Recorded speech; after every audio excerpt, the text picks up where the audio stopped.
Hello, hello, hello, everybody. Welcome, welcome, welcome. Tonight, I have something extra, extra special for you. Our guest is Jamie Imhoff, two-time transplant survivor, kidney and liver transplants, and an ambassador for Donate Life, UNOS, the Red Cross, the ALF, and the AKF. In June of 2022, Jamie was rushed to the hospital with multiple infections and organ failure. She was only given a 4 to 5% chance of survival.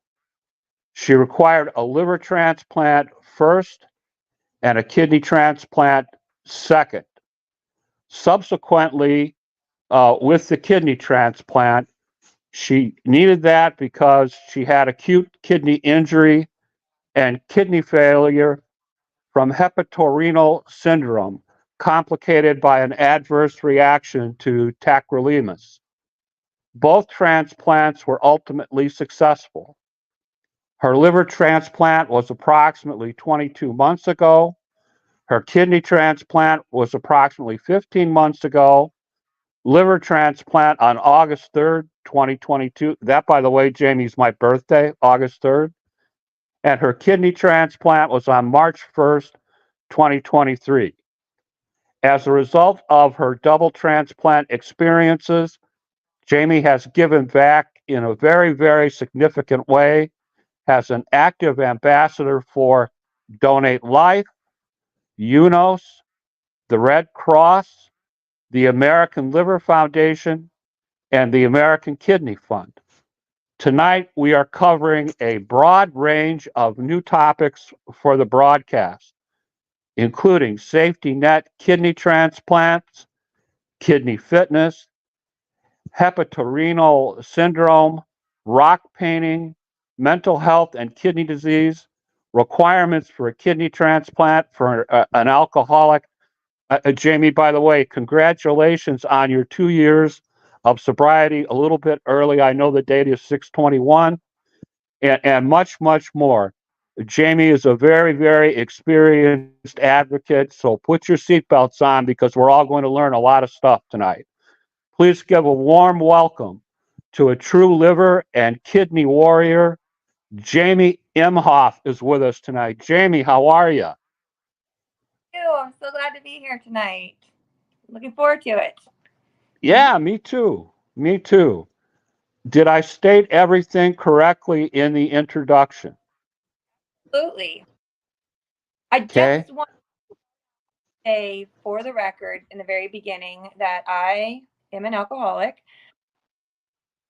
We will be talking about very forwardly about this topic since that is part of my failure and everything. I'm very open about the whole story behind it.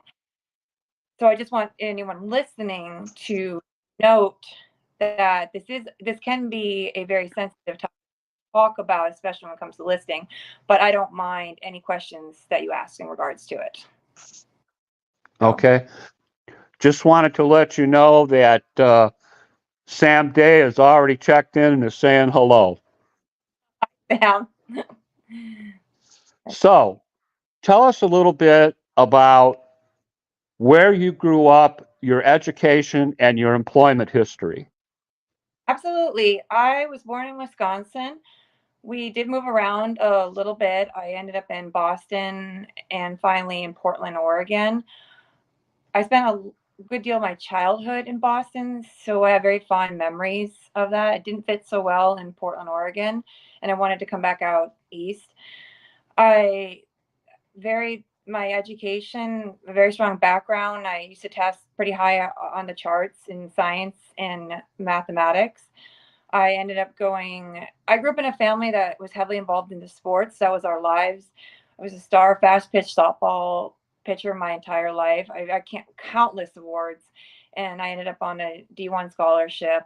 And I'm also now a Hall of Famer too. So a lot of my records have not been broken in 20 years in the MEAC conference. That was part of my background.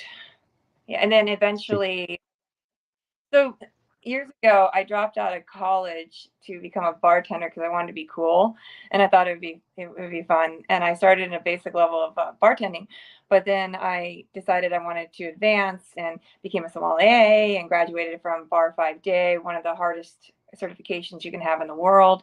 Went out to build out bars for top level individuals, won awards for that, even including Best Bar of Baltimore.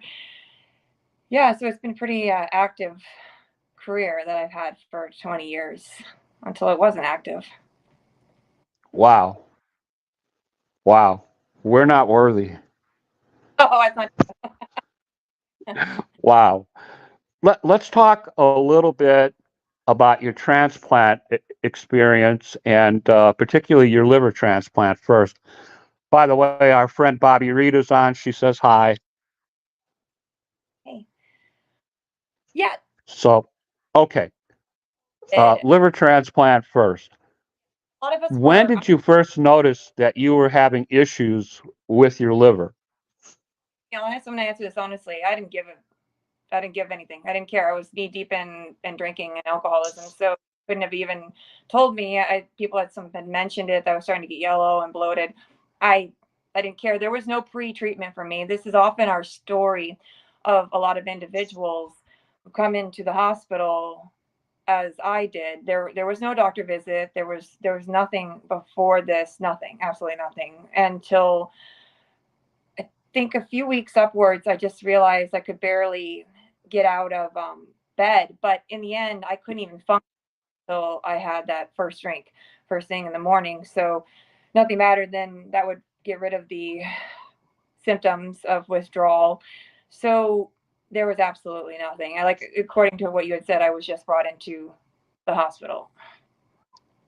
I have a note, Jamie, that they're telling me in the note that you were found by a friend in your apartment unconscious and you had been that way for a day or two. So Is that correct? we don't know. I still can't figure out the background, whether I came in or the story I'm told by that they called 911 and did a welfare check because they hadn't heard for me in a day or two. And I I don't know what happened. Was that the thing is, I was brought to John Hopkins Bayview. It was not the closest ER. If I had been brought to any other ER, I wouldn't be here. So I was immediately brought into the John Hopkins system. It's really important to note that. And when I was brought in, it was bad. I was found, like I said, I was unconscious.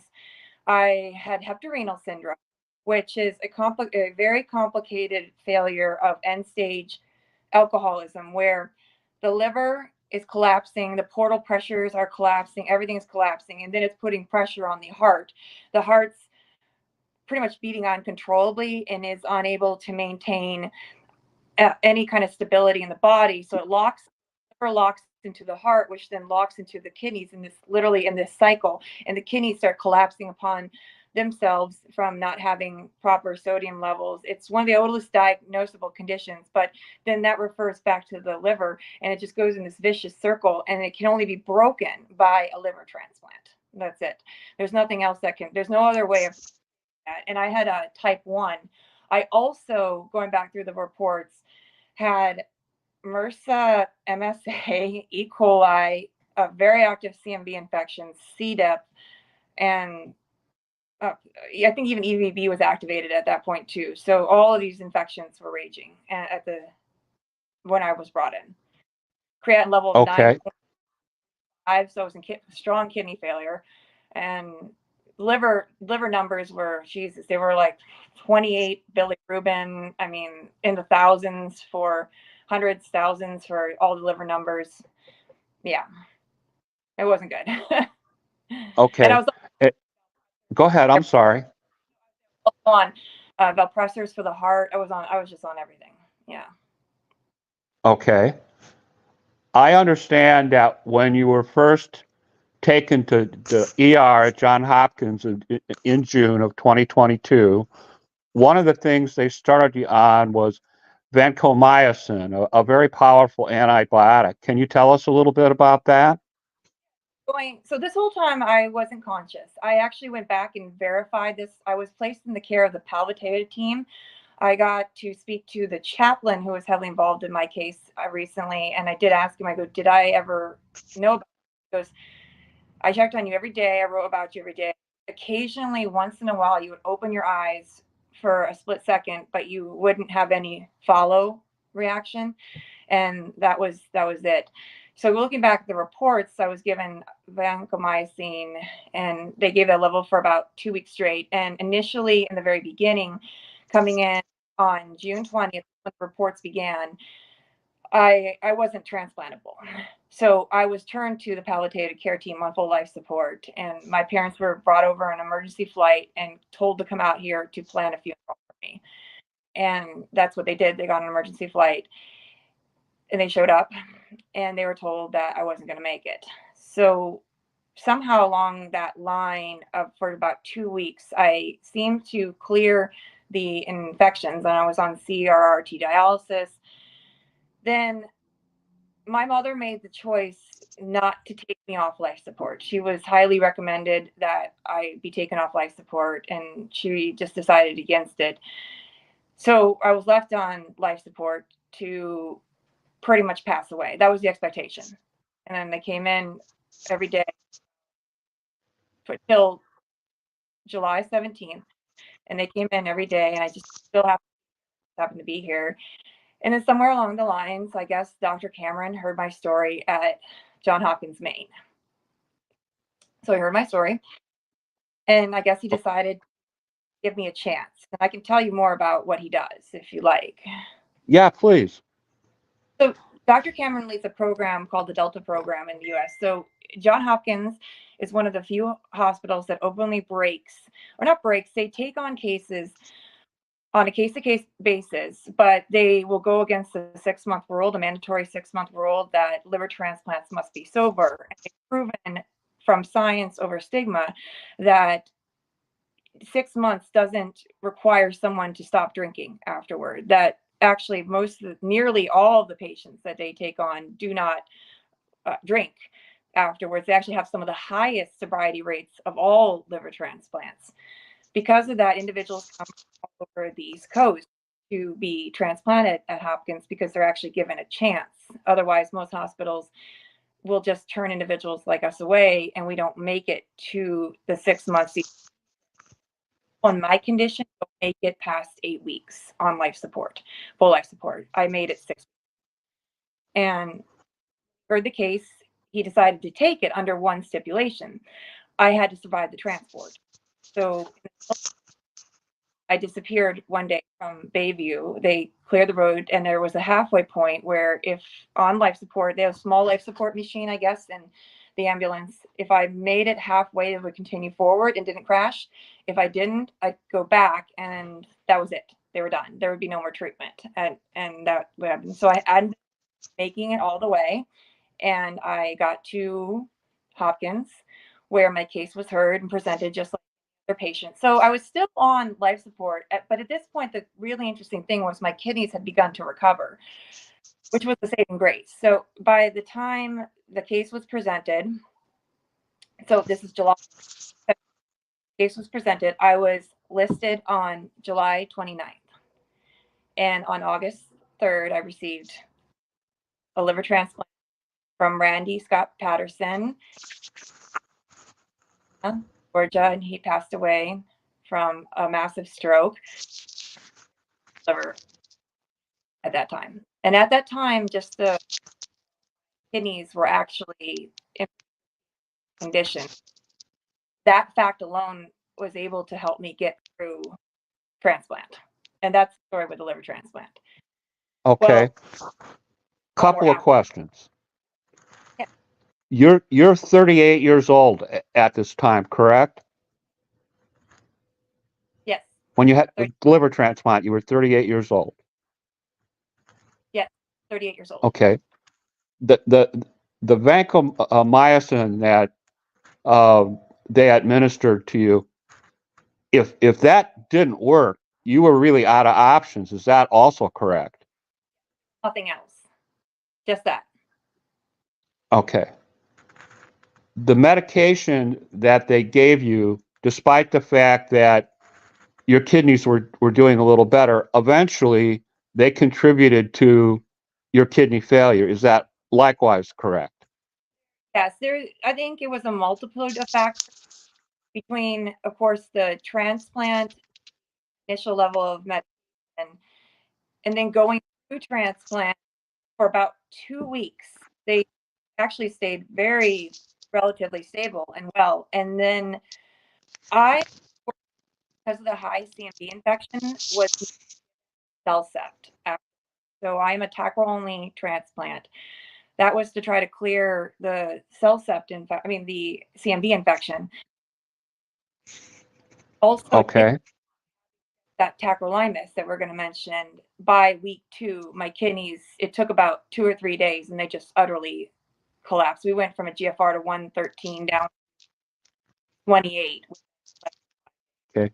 Here's my tack, just so everybody knows. It's a very common anti-rejection medication after transplant. So, um, your donor, you mentioned his name. My notes tell me that he was a 37-year-old donor, that your family accepted this liver on your behalf. Was he also COVID positive at some point? It was considered a high risk liver. My dad told me on the phone, I don't care whatever the bleep it has. If it turns on and saves her life, then you accept it. So that was his acceptance speech to the transplant team. And this was actually, so during that time, that was full blown COVID time still.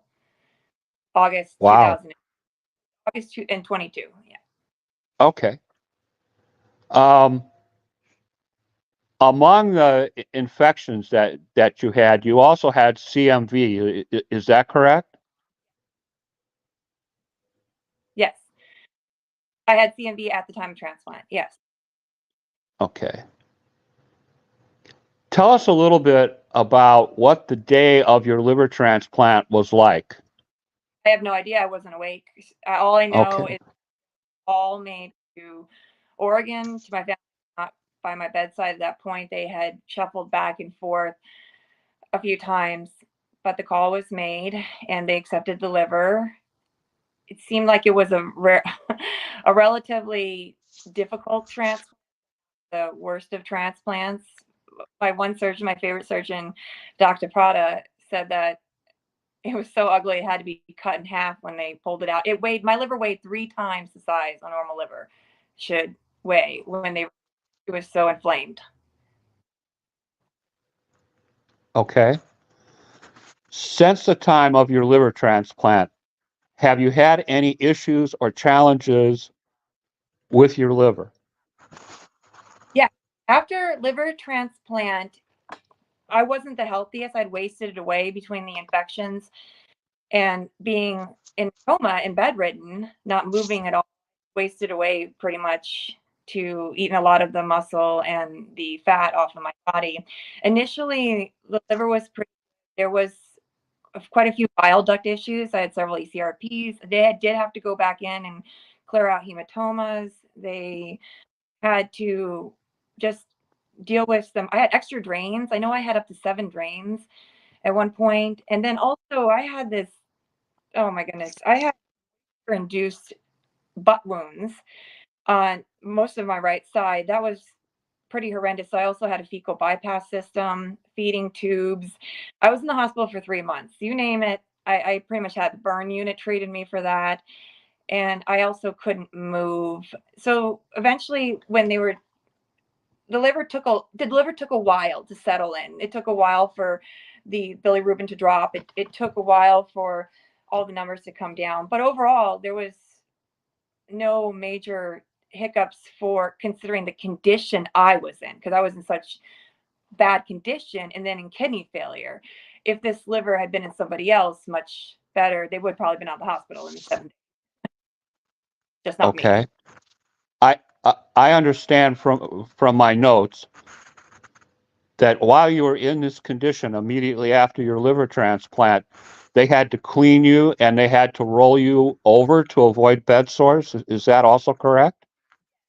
So it wasn't bed sores. It was what literally was. It's called a moisture-induced wound. So what happens is for people who've been immobile for so long, moisture seeps under the second and third level of the epidermis, causing a burn.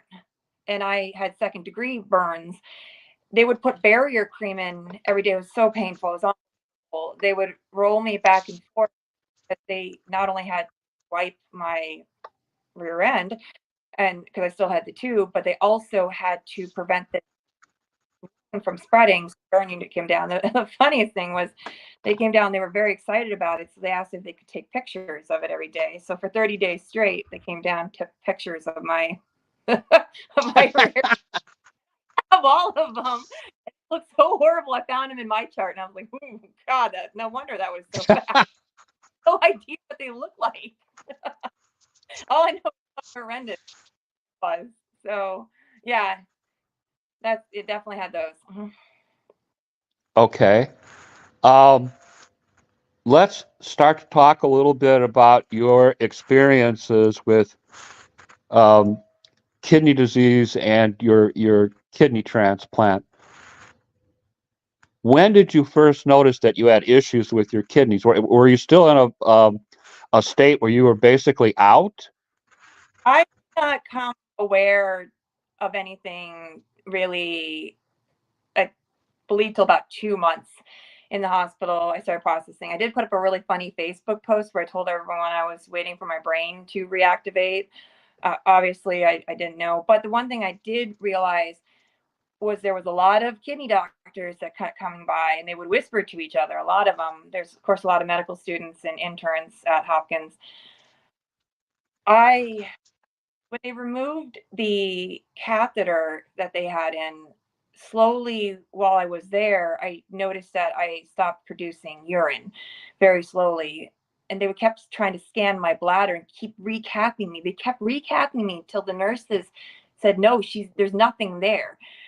There's nothing. We keep scanning the bladder. That was really the indication. And then they started telling me that we're waiting to see if they wake up. We're waiting to see if they wake up. But I knew they weren't coming back at that point. By month 3, it was determined that they were done. And the creatinine just kept climbing, even on dialysis this whole time. And also by day 15, they put a permanent chest catheter into me afterward, and I didn't see that going away. That didn't come out. Whereas tubes were coming out, everything else was coming out. That stayed, and that was every indication that this was there was no kidneys that were. The hope was that they were going to cover, and they didn't. Okay. I understand that your dad flew out he was acting as your caretaker. But then Is that after months, oh, I released from the hospital. I was pretty pitiful. I could only take 150 steps. That was enough to be released. I was in a wheelchair bound. My kidneys were failing even more and more on dialysis. At that point, that was just basic maintenance to even survive. The hemodialysis I did center was so bad that my blood pressure would collapse each time down to 60 over 40. We had to do a lot of techniques to not do like, so 2/3 of the way through a session, I would take Metadrin. I was in, I was, I couldn't live by myself. I couldn't do anything. Most of my days were just spent trying to get through dialysis and recovery for 19 hours. And then maybe one day a week on a Sunday, it was decent. I couldn't shop for myself. I couldn't do anything. I was pretty much bedbound, and I was just very extremely weak. So I, then go ahead. I'm sorry. began the battle for transplant. So he flew out here, and we decided to stay with Hopkins. And Hopkins then sat down a bunch of requirements that I had to do to earn a kidney transplant. I had to earn it. Okay. All right. Um, about your dialysis, I have a note that says you would constantly crash while you were on dialysis. So it's not unusual for you to have a crash while you were on dialysis. Is that a true statement? Absolutely. I had fluid restrictions of 28 ounces a day. Mind you, I'm coming off 4 months off a liver transplant. I have all of these medications in me still. They can't, not only could they not be flushed out, I was on blood pressure medications to stabilize during the day, Metropol. During the sessions, I would crash. That we started, I begged for Metadrin because I learned from a traveling nurse that she gave it to me one day and we got through a session, but I would always crash. I never went over a fluid restriction ever. Never missed a wet weigh-in, but still it was a 3-liter pull every time. And I started doing things where even towards the end of the sessions, I would stress myself out. So luckily, since I didn't have a fistula and just had this, I would sit here like this, like whatever I could to keep my heart rate up. And then I'd make sure someone talked to me for the last 20 minutes. But everyone knew, we'd just watch it, but we still had to get through the sessions. It was really bad. And I was so weak after that. And I would sit there. So not only that, we would drop it all the way down, and then I would have to stay there for 30 to 45 minutes till it raised to 100 over 50 and I could be released. So I would just sit in the chair, just waiting till we can get up in that. And then I did fall down. I fell and collapsed 3 or 4 times. I collapsed on the scale. Sometimes it was so bad, they had to weigh me on the wheelchair scale. And I would walk in and I would be wheeled out for several months. Wow.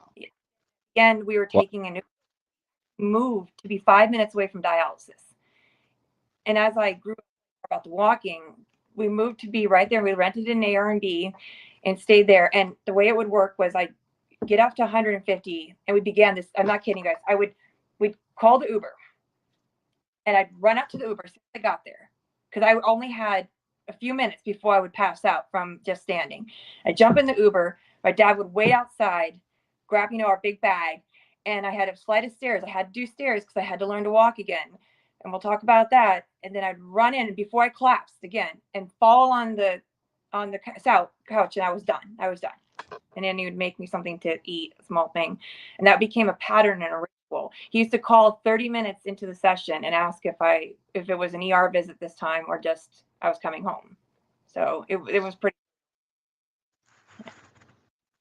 Wow.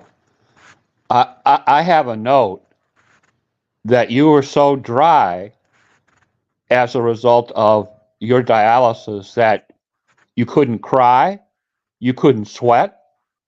Is that true? Yeah, I stopped deodorant. There was no, because it would just be all dry. It would be chafing because there was nothing there. I didn't sweat anymore. I also, at this point, I'm telling you, I don't know how everyone else does it, but those guards you put on for showering, I gave up on that point. I didn't shower, so I was just, the skin was completely dry and chafing. But yeah, everything. You would think I would be very emotional considering I'm on all of these drugs. I just had a transplant. I'm trying to be sober, by the way. Everyone has to understand I'm doing this journey and freshly sober too. So I should be emotional. I can't even be emotional because I'm not even crying.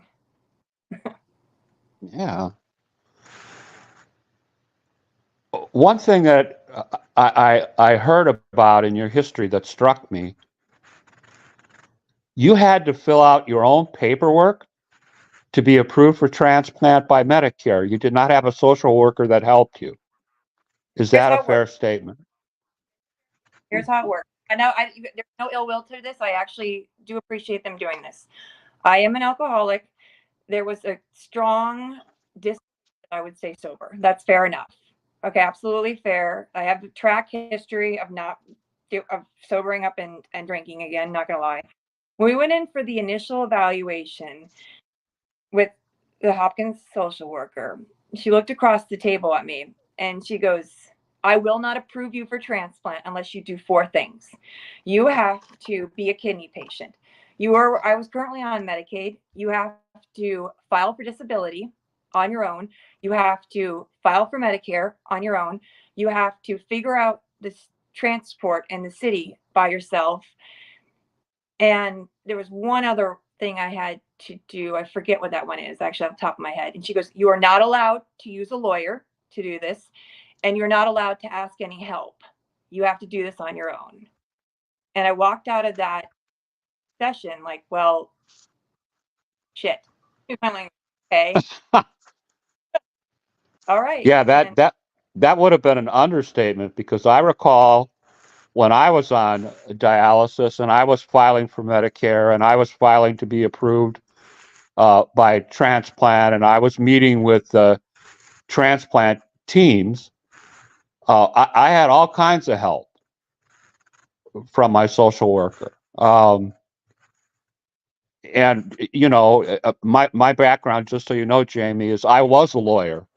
So these obstacles, weren't necessarily as big to me as they might have been to some other people. But considering your medical condition, that is an incredible group of requirements. The one thing that also struck me was the distance they expected you to walk. Can you talk about that a little bit? what we were saying, and I'll tell you where it led to walking, was I went home. I said, you know what? I can build out bars. I can figure this out. And I began calling. I joined the kidney groups. I stalked. I lurked.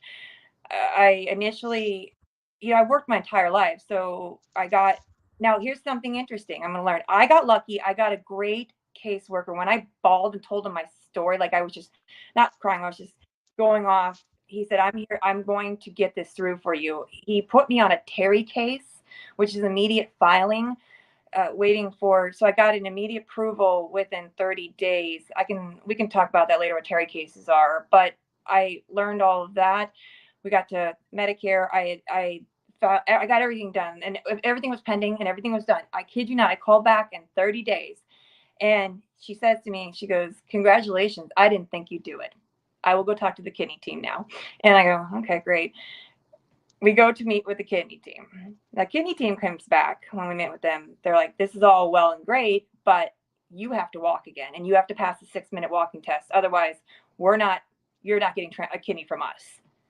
My dad looked at me and he said these words: she's never going to be able to do that. They said, good, she can die on dialysis. It's her choice. Oh, So, I'm not mad at these words, because I'm going to tell you what you do when everything is backed into a corner. So I'm not upset about this story. I want people to understand, well, that's not fair. You have to understand their logic. I'm also not one they expect to stay sober. And they're talking after 5 months about giving them a kidney. I understand the stipulations. I understand the expectations. So we walked out, and I looked at my dad and I said, let's begin. And so we began. talk to us about your training to do this 6 minutes walking time thing. I understand that at one point in your life you were a Division I athlete. I think you mentioned basketball. Pitcher and first baseman. Lefty. Yeah. Okay. Yeah. We took it just like we did back in the day. First of all, we realized that I was going to fall. In order to fall, we felt it was best to train in the halls of Hopkins, because I was right in the hospital then. We would take the wheelchair. I would come in the wheelchair, staying at the cancer house at that time. And we would just go in the wheelchair. We had a walker, and I would get up from the wheelchair. He would follow right behind, in front of these crowds of people, actually. And I would take a few steps and then sit back down. And then I would take a few steps and sit back down, mostly brought the blood pressure cuff along, watching all of that. So we did that. And we trained every day. And then it went from a few more steps. Then it went from just straight walker till one day we just absolutely ditched the wheelchair. Dad just took it away and said, we're done. This is the crutch. We're done. We're moving forward. And I did fall. I felt so many times that I would land on my left side to protect my liver, because your liver's mostly on your right side. So I have permanent marks on my left knee. Then we began with the wheelchair. He would stand next to me, not the wheelchair, the walker. So he would stand next to me, and then he would take it away, and I would take 5 steps, and then he'd give it back. And then I would pause, for that was still safety, a crutch. And then we'd do it again and do it again. And then he took away the walker, but then followed back with a wheelchair as an emergency thing. And I just would start walking. So we started counting the steps until there's this long hallway at Hopkins that goes from the parking garage, and he paced it out and timed it and realized that it's actually 3 minutes down, 3 minutes back is 6-month walking test. And this is a great story. I finally did one part of it. And then one day he looks at me and he said, "We're going to do the whole thing. Do you hear me?" And I go, "Absolutely. Let's do it." And of course, there's still doubt. I walked, and then this lady grabbed me while I was walking, and she stopped. She goes, "You don't have the..." And people would pass. You don't understand. Old night, you don't understand. Like, I'm going to say that, like, elderly people in walkers would pass. Everybody would pass me. So I wanted to put like a shirt that said student walker, because I get so nervous because everybody's passing me like left and right in this massive hallway. But she stopped and she grabbed me. She goes, "We all had a bet. See our office down there? We had a bet on when you were going to start walking again because we've noticed you every day." And I go, "What's up?" You guys had bets on me? But this is what I want to explain to you, is that everybody knew I was doing this. We come for the day to do the walking test. I get in there, and with the pre-coordinator, everything else is passed, all of the number, everything else is fine, clearance, everything. And I go, "Okay, let's go walking test." And she goes, "Do you think you need the walking test?" I said, "No, I got it." She goes, "Oh, no walking test today. We've all heard about your walking. You're fine. You're ready to go." Wow. Wow. You still had other hurdles to overcome too. You had a pap smear. Can you tell us a little bit about that? So we're all ready to go, but then the insurance came back. I was still on Medicaid at this time because Medicare didn't come yet, but the application was in, so that's all that mattered. And Medicaid comes back this time now, and they want a pap smear, and the liver team's like, why? Fine. We go in for the pap smear, and I test positive for H16 cells and H18 cells, which they're precancerous, well, pretty much cancerous. Cervical cancer cells, because I do have HPV, which a lot of people have, human papillomavirus. And then the kidney team said, no transplant. We want this treated first. I was like, oh my gosh. Okay, all right. But the issue is, let's talk about the type of transplant that I was getting. Was, since my kidneys failed to a acute kidney injury, I qualified for what's known as a safety net transplant. Yeah. And then I'll tell you what happened with the whole story with the PAP, and that what was so pressing, what we had to do with that was that the safety net transplant, there's a time limit. It is the highest allocation on the kidney list. The rationale for it is to help save a liver transplant. It was started in 2017 by UNOS, but you have a time frame. You have to be listed. Technically, you can be listed up to 14 months, but really you need to be listed in the first year. And if you miss the cutoff date, you go on the kidney list as a regular kidney patient. So now I've had to spend a month going through all of the paperwork, several months, well, 2 months, like, to walk again. And now I got these cells. Okay. So we're on time crunches here. Now, women's health, they don't rush treatment for this. I called to the gynecologist there, and they're like, next step is a colpo to do a biopsy. And they go, "Well, we can get you in 2 months from now." And I go, "Well, what if there's more treatment? I'd have no idea. What if I need cancer, radiation? I don't know. I've never had any of this stuff." I walked out, oh my God. And then still on dialysis, still doing all this. I don't know what to do. And I'm calling around, and nobody will see me sooner because you don't rush a colpo. You just don't do that. And I go, "You know what? There's got to be a way." And this is what I tell people. There's always a way. I called Planned Parenthood, and I told them my story. I said, "Listen, there's a girl in desperate need." They're like, "Okay, whoa, my God, wow." And I go, they're like, "Well, we can get you in a month at this location. You got to go an hour away." I go, "That's fine. That's earlier than 2 months. Let's do it." I kid you not. The next day I get a phone call. "Jamie, we will open the Baltimore office in a week from now and bring a doctor in and get you this colpo so you can get this kidney transplant." I hope you understand.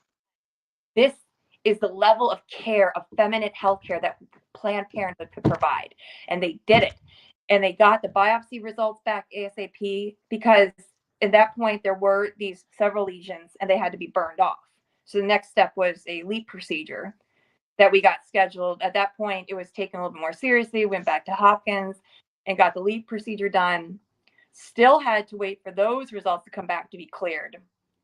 We would rush the doctor and the team every day. Finally, the liver team intervened at 2 weeks and called down to the pathology or whatever and said, where are these results for her? Because everyone started getting so heavily invested as I put forward and more. And we come back. Are you ready for this? I get listed January 27th. Yeah. January 27th, ready to go. And we had no idea how soon I would get this call. And I get a call 2 days later for a transplant. But I had told everybody I was quarantined. Let me explain this to you. The only place I ever went during this time, I didn't even go to a grocery store. I went to dialysis with a mask on. I went to Hopkins with a mask on. I come in that day. Everyone's so excited. Everybody's there. Everyone's thrilled. She's going to get her kidney. She's worked so hard. She's done all this. Everyone's ready to go. I have my IBN, all the tests, and we're about to go in. And the kidney surgeon comes in. He's got his head down. And I go, no, it's not viable. Please don't say it's viable. No, I can't do this anymore emotionally. And he goes, Jamie, you have COVID. And I was like, Wow. yeah. 2023, I had COVID during COVID. I was out during COVID. I tested positive for COVID for the first time.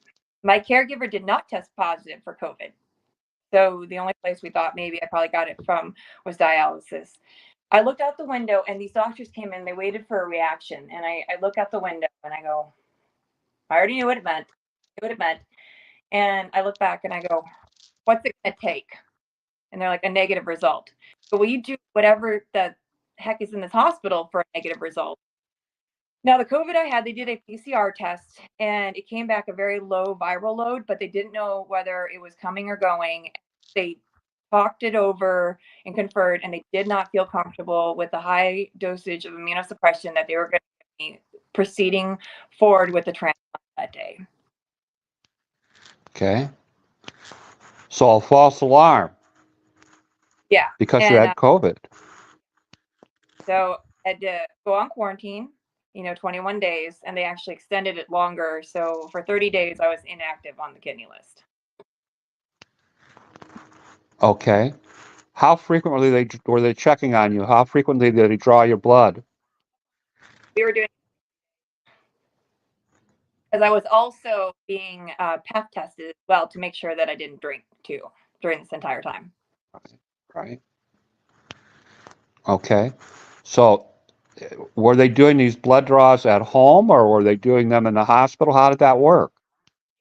But during the quarantine, they sent I was banned from Hopkins too. So we actually went the month. We did have one person come home out and try to draw the blood, but she never submitted it to the lab. So I didn't actually have any blood draws for that month. Didn't have anything. I did sneak in. Actually, I'm fucking the liver team sneak in at like 3 weeks to just could do a quick draw there and then sneak back out earlier. But during the month of February, I only had one testing. Okay. At the end of the quarantine, at the end of the 30 days, what was your condition? I was ready to go.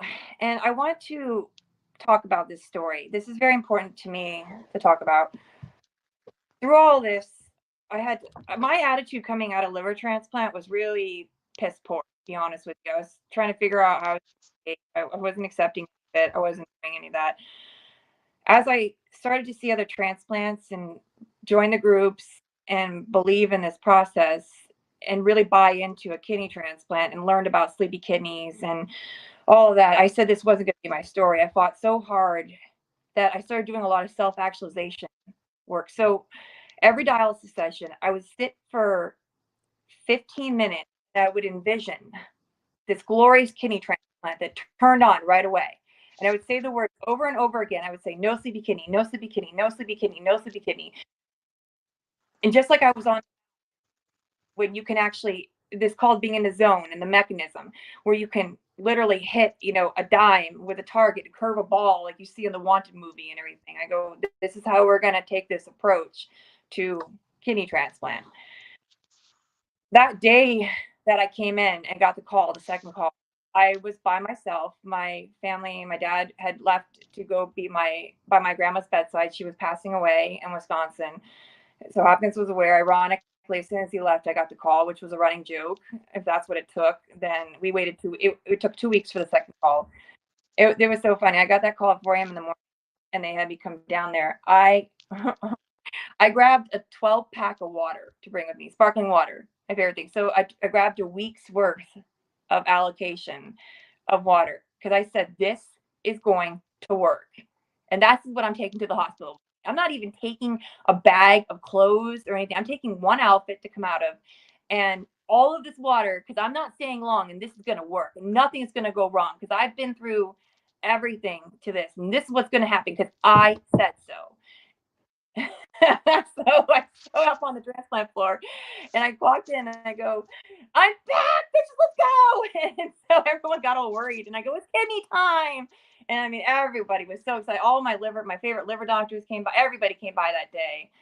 And it was the longest day of my life. I came in at 9 a.m. I was not transplanted till 9 p.m.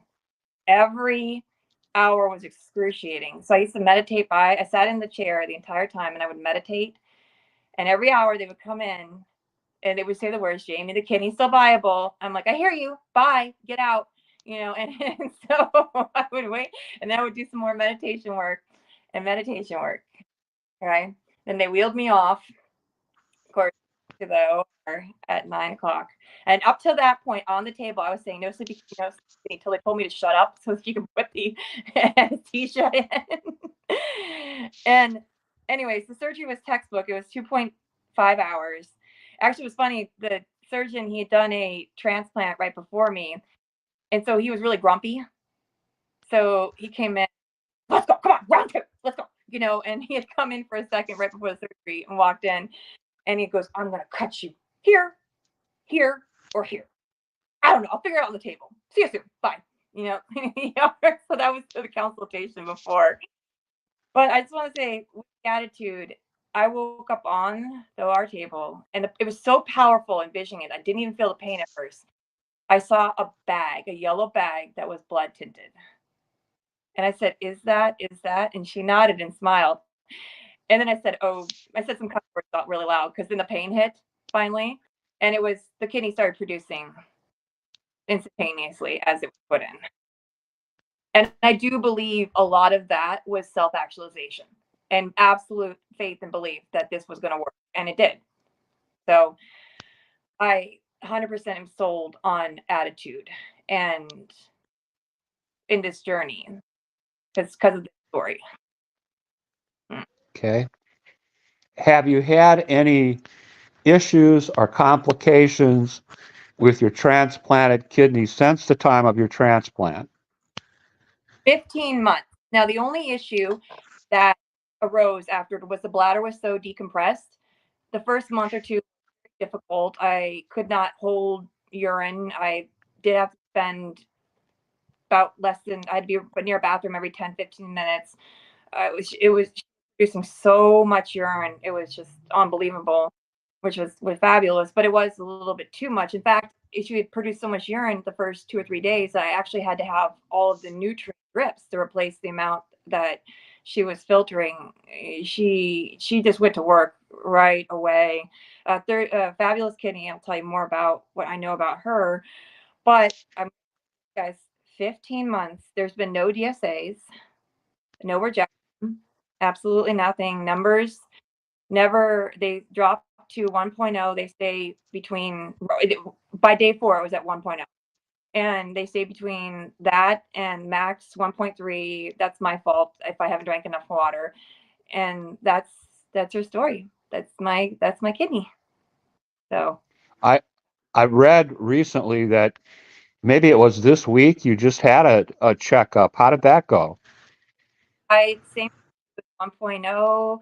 My liver has a great range. They're the only issues that I'm really having nowadays is simply just dealing with the same thing where you still treat again. And that's it right now that we're dealing with. Okay. I know that one of your big issues, and I'm always amazed when I check your Facebook page, the places that you travel and the steps you take and the things that you do for kidney fitness. Can you talk to us a little bit about that? So absolutely. Afterwards, I was hellbound that all I knew is that kidneys were walking, and I wasn't going to lose this kidney. And I swear, I just Forrest Gump this. I began 2 months afterward when I could hold my urine better. So I actually started out with an initial kidney walk from the American Kidney and did one of their walks for 35 miles. And then I realized I started the third month in, and I could barely even do 2 miles. And I just kept the same techniques that we did, just kept adding on, adding on, adding on till the end of the month. I did 5 miles.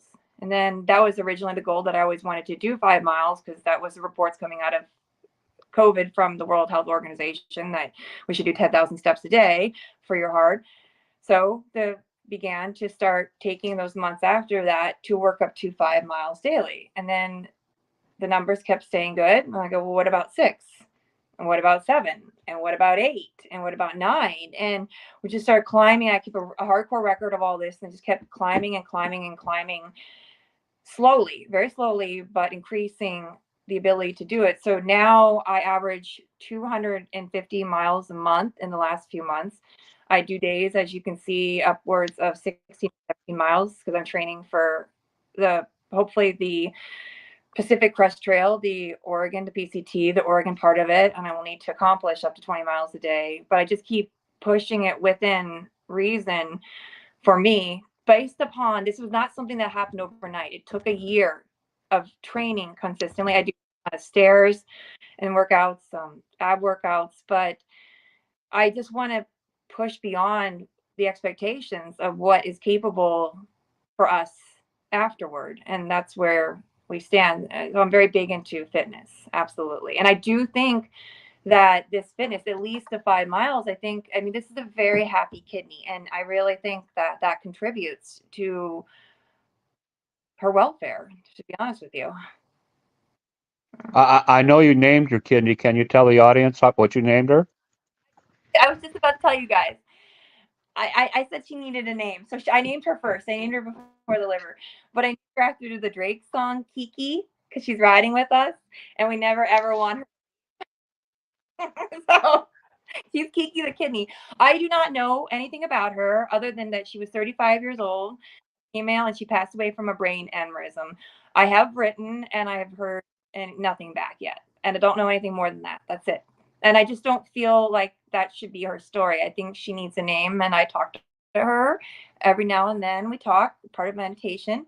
I do believe that kidneys hold a power in your body along a lot. I do believe in a lot of Eastern medicine. And I think that it they have a strong foot connection. That's also with walking. They do. There's certain areas that supposedly if you press on the foot, you can feel the actual energy flow into their kidneys.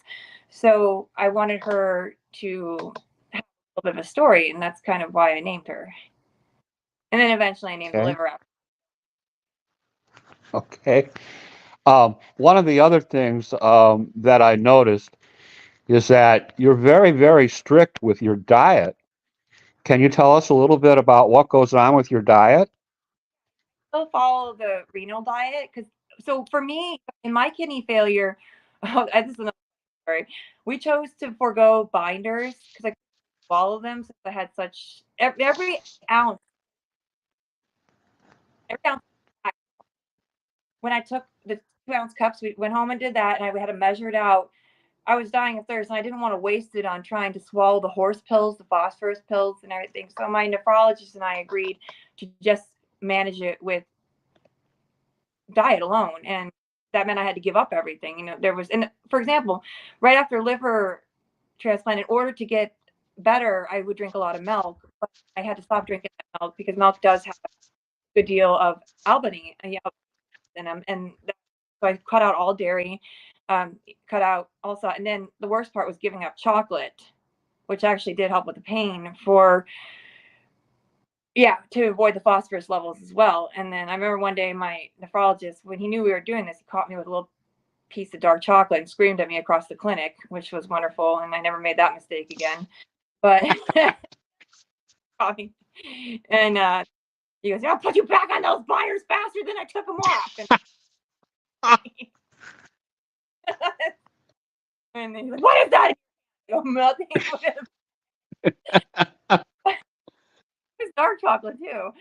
But anyways, I still follow that diet afterwards. So I don't have any dairy really. I don't do any cheese. I don't do any of that. But phosphorus was always, and I think it just stays in the room.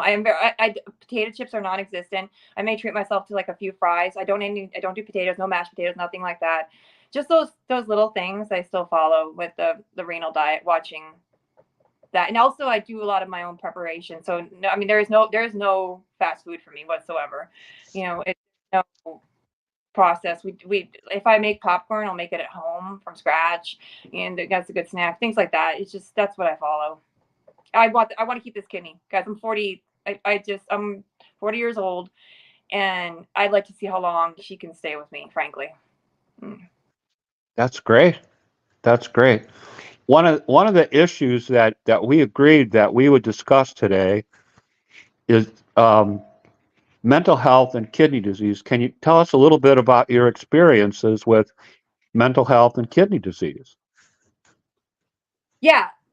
Afterwards, in realizing that, I have two organs, and I had to figure out how to manage anxiety. I also had to figure out too how to stay sober and how to navigate these waters and have healthier relationships, and also work on myself as well. And I also, the first initial testings, I was so riddled with anxiety. I wouldn't sleep.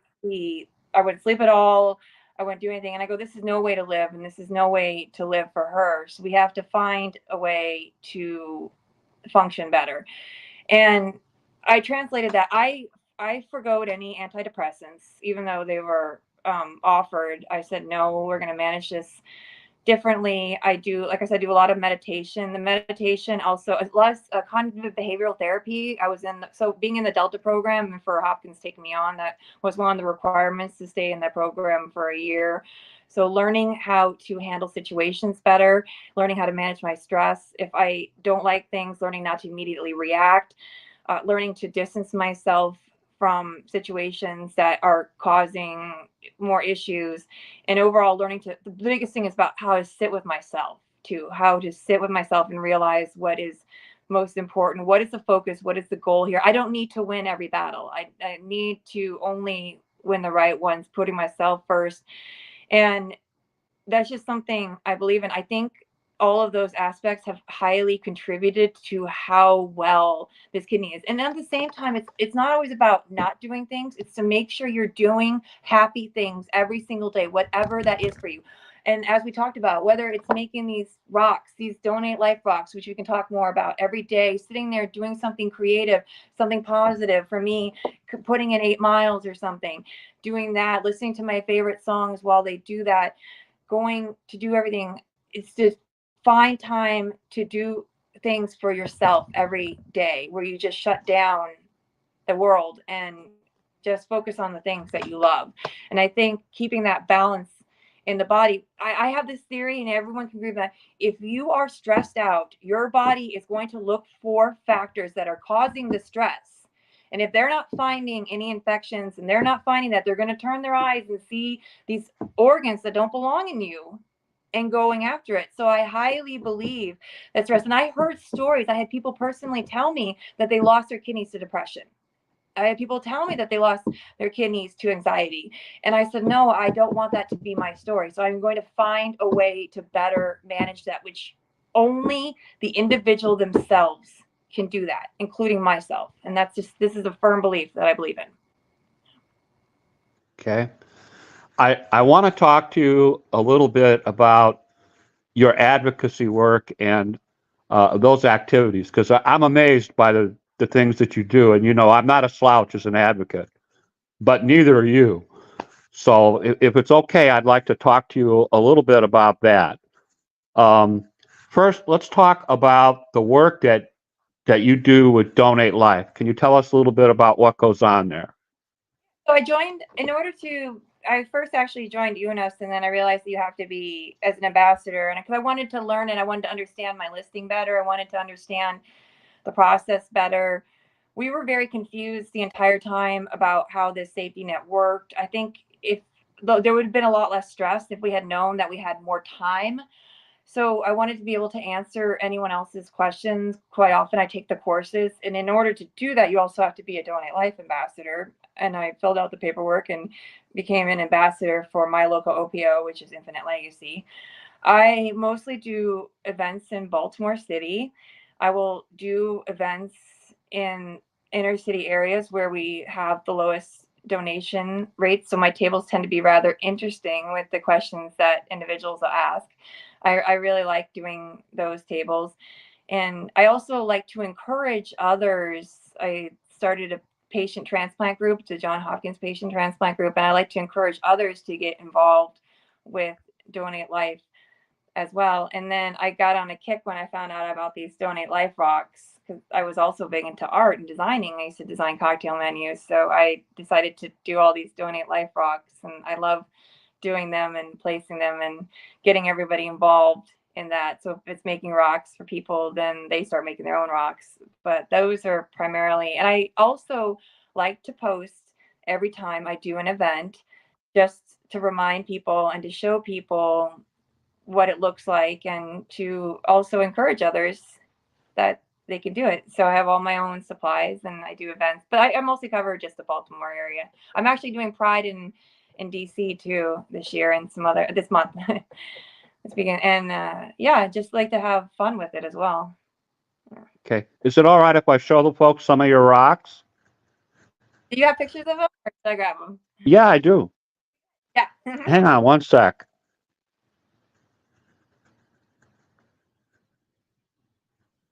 Yeah. And that, my friends, is just a fraction of the work that she has done with rock painting. And when I see her table, not only are there painted rocks, but there are unpainted rocks there as well. So I guess people can take a rock home and paint it themselves. Is that the way that works? Sam Day's on this call, and he's a heart transplant, and he kept harping on how he wanted to do painting rock parties. In fact, during Donate Life, we actually threw two parties, one for UMCC and one for Hopkins. And I did bring a bunch of on-painted rocks where individuals could paint them that day. We're getting better with our technique, and we hope to do more parties in the future. But the two parties we did were very fun, and definitely like doing them. I know we can actually do them better now, because I got the technique down even better, where we could possibly do a rock almost in one day. But those were the unpainted ones that you saw, were the two different parties that we did. Okay. Talk to us a little bit about your work with the Red Cross. See, I actually got a message on LinkedIn from this woman, Christy. I love her to death. And she asked if I wanted to be a Red Cross ambassador. I said, absolutely. Because I look at my liver transplant report, I kid you not, it's 2 pages long. You know what the other 8 pages are? The amount of transfusions I needed to get through a liver transplant. Oh my. Log every bag of it. It's just platelets, plasma, star blood, star pause. 30 minutes later, here we go again. I was like, wow, there's a lot of individuals that contributed to this process. So working for the Red Cross, we're all volunteers there. It's 90% volunteer workforce, and there's a whole bunch of different things you can do with them. It's very fun. It's really fun, actually.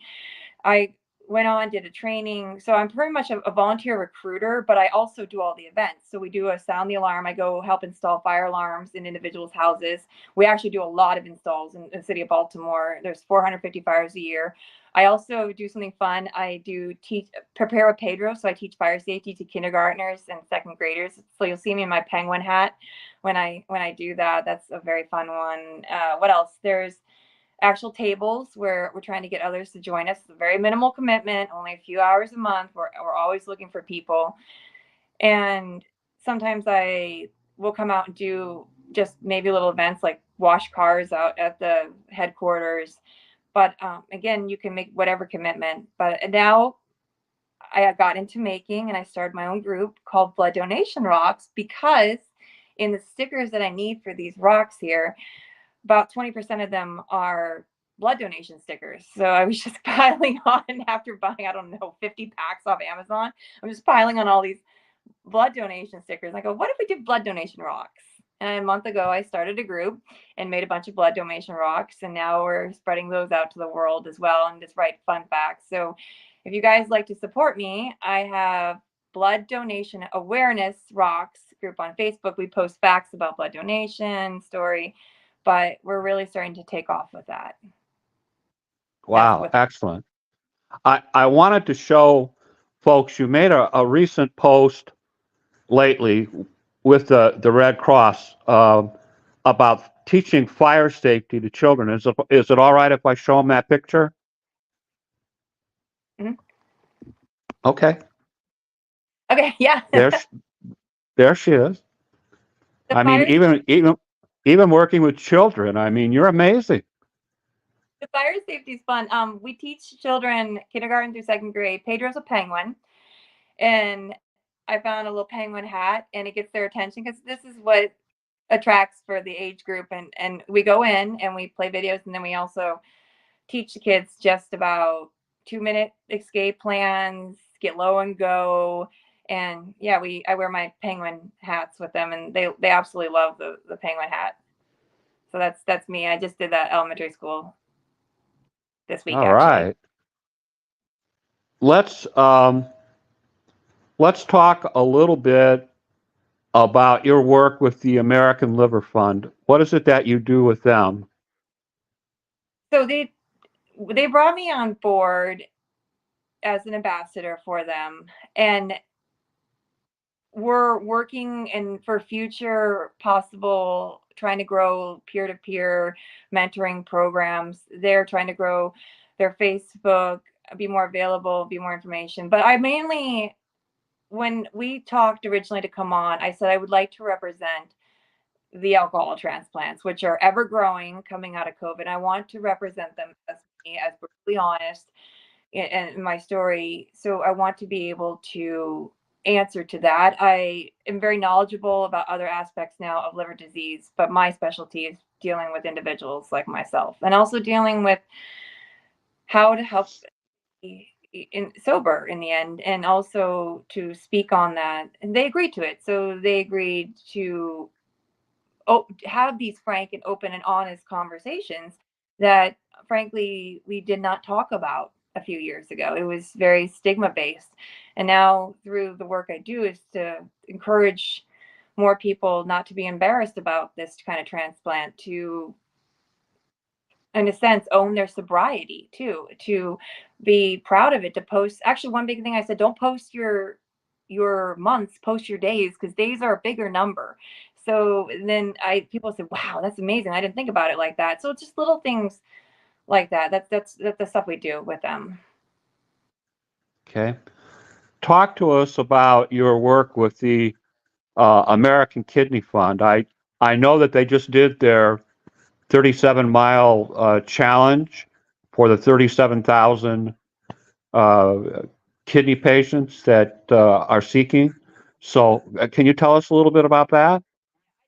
Challenge, of course, that you guys know, I clocked 240 miles, but I posted in the private group and I told my story. So it's another avenue. What I like about doing these walking challenges is that there's another group of people that you can meet. I want the prior challenge that I've done, I met other liver kidney transplants like mine that I'm good friends with. I went and celebrated in New York with them, for example. I met them off that. So I highly recommend doing these challenges beyond raising money, is that you can meet a lot of individuals. I met a really good friend when I did another walk here for NKF. So yeah, I did that challenge, and then I'm not very good at raising money, to be honest with you. I raised some money. I thank you for everyone who did donate to me. I don't raise a ton of money, but I raise some money. But people notice it, and yeah. I always like those walks. Yeah. And then I go to Wow. conference in DC. I went Okay. to the KP conference at Capitol Hill and just went there to listen and report back about everything that's going on there. So the American Association of Kidney Patients. Right. Right. Very good. Very good. Are there any other groups that you're involved with? Oh, I mean, other than the regular Facebook groups that I'm always posting on, I because of the disability, and everyone knows this on the liver groups. I counsel a lot of people through disability now and Medicare. I write posts about it. I make sure that I'm available for them. I kind of, since I had to do it alone, I know how overwhelming it is, especially for liver patients, because they don't have somebody at dialysis per se to help them. Well, there is no dialysis. There's no one to help them with that. I do a lot of that. I do a lot of posting on knowledge. I study a lot for everything I learn, but that's about it. And that's a lot. So I don't know much more. Oh, I do women's group. I do Zoom groups, a lot of Zoom too. So my friend Okay. Caroline started a women's group available if anyone's listening still. Women's group on 7:30 p.m. on Monday nights where women can talk, caregivers, anything women, female wise. We can talk about issues that a lot of women are afraid to post on groups that they have transplant wise. So I really like that one too. Mm. Okay. Do you have any future events coming up that you can talk to us about? Yeah, I this month alone, I've registered for 6. I do a bi-month. I do a twice a month monthly table on my own in a market for Donate Life in Baltimore. I'm doing Pride in DC. I'm doing an event in Eager Park. Just signed up for the Red Cross. I'm marching in for Baltimore Pride with them. We do canvassing, and I just did, of course, the Pedro program this month. I didn't see a sound the alarm. I normally did that. I did a national, so that oh, there is one other thing for the Red Cross. I forget. It's on my calendar, but anytime I see something come available, I do that. And there is the American Liver Foundation walk in DC on I think the 22nd, and I'll be going down there gathering some transplants so we can do the liver walk down there. But yeah, those are accumulation of this month alone. Yeah. Oh, wow. Wow. Great stuff, Jamie. This is something I do as a habit with my guests. I want to give you an opportunity to talk about anything that you wish to say to our audience. Do you have any final statements that you'd like to say to our audience tonight? Number one, be your own patient advocate. I understand that some individuals would like this process in limited amounts.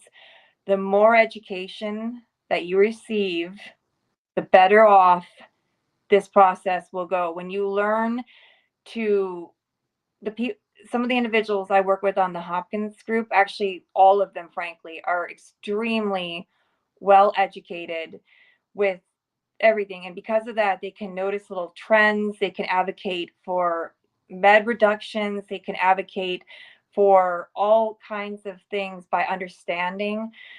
They can put awareness together that hey, maybe they know that there's a chance, like for example, that I might fight acute rejection. Don't be afraid to learn, okay? And don't be, just because you're told no, and go continue forth, ask the questions. They always get second opinions. Often with this whole 6-month rule, there's some of us in the nation that are help move individuals into hospitals that might be willing to treat them. So definitely always be your own patient advocate. If something doesn't seem right, it probably isn't right. But you don't understand that unless you choose to learn. Definitely always find mentors. Look for individuals that you can look into, inspire to, and say, I would like to be like that. Don't be in, I just don't hide your transplant. I wear it proudly. It's a process. So that's just something you don't have to go balls to the walls like me and have it on like every post.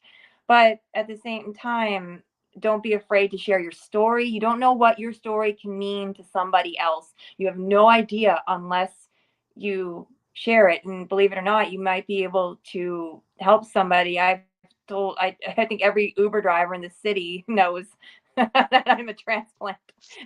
All I do is talk about it. But then questions about kidney health. What can I do to not be you? And I'm like, yeah, that's a great question. What's your diet like right now? We can start about kidney diet, and so you can touch a lot of lives just being yourself. That's what I definitely recommend. Share your story too. Yeah. Awesome. Awesome. I can't thank you enough for coming on tonight and sharing your stories and your insights. Just a tremendous broadcast, and I'm very, very sure that we raised some awareness tonight on all kinds of issues that have not been discussed here before. And I'm very pleased that we were able to talk about these things. And you just did a wonderful job. Just a wonderful. It was like taking the night off for me. Should have just put my feet up on the coffee table and let you talk. Just a wonderful job, and I can't thank you enough. Really, really great. Really great. I appreciate you taking time to come on and educate us. Thank you for having me. Definitely. I was really looking forward to this interview. Well, I Oh, hope I didn't let you down.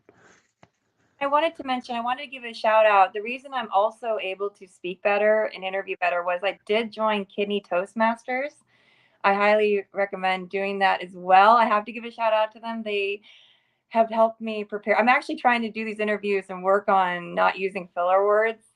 So I'm sitting here doing that as we speak. But they've also given me a lot of confidence and pride in sharing the stories. If you are uncertain, if you are afraid, if you'd like more advice, please join Kidney Toastmasters. You can find us online, and you can reach out to myself. You can friend me at any time, but they'll also help advocate for you as well. So highly recommend doing that. But that is why I can interview better too. Oh, excellent job.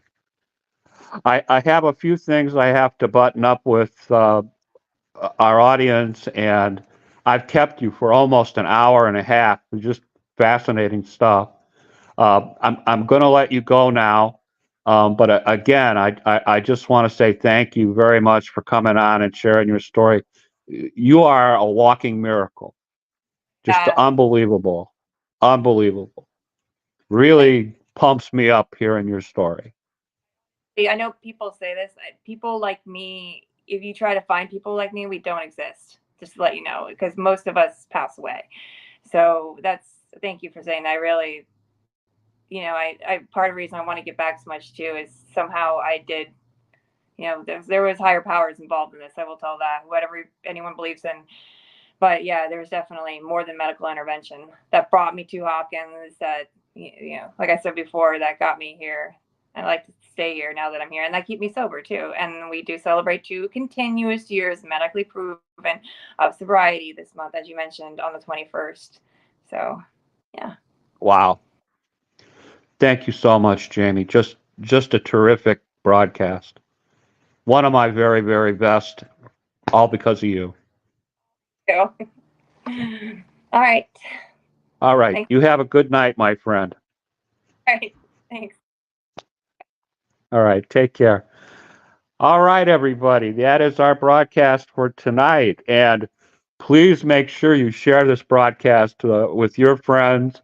Share it on your personal page so that non-kidney people see it. Share it to your kidney groups. The original broadcast is posted in all 100 of my groups. The replay will be posted in the same place. So if you have kidney friends, liver friends, neighbors, things like that, be sure and tell them. There'll be an instant replay. It'll be available forever. And they can, if this was not a good time for them to check out Jamie, then they can do that anytime, and it'll be ready within minutes after I wrap up tonight. So just a wonderful broadcast, and I'm glad everybody's here. The next 2 weeks, your Uncle Jim is taking off. I have guests booked pretty solid now until October, September, October. So we'll be back, but it's going to be a couple of weeks, okay? We'll continue to promote Jamie's broadcast and Chris Ann Hernandez's broadcast. Chris is still looking, so if you can help out, please share the broadcast. Please try to encourage Chris. It's been rough for her. Also, please subscribe to my YouTube page. As you know, Facebook is kind of bailed on all of us that do these broadcasts, so we have to rely on YouTube now. And so I need to get my Facebook fans over to my YouTube page. So that's coming up. At any rate, you all have a good night. I appreciate you tuning in. Sam, just wild with the comments tonight. Sam has been a busy guy, and I appreciate that, Samuel. All right, so we will talk in 2 weeks, my friends. So please be patient with me. All right, that's our broadcast for tonight. Take care.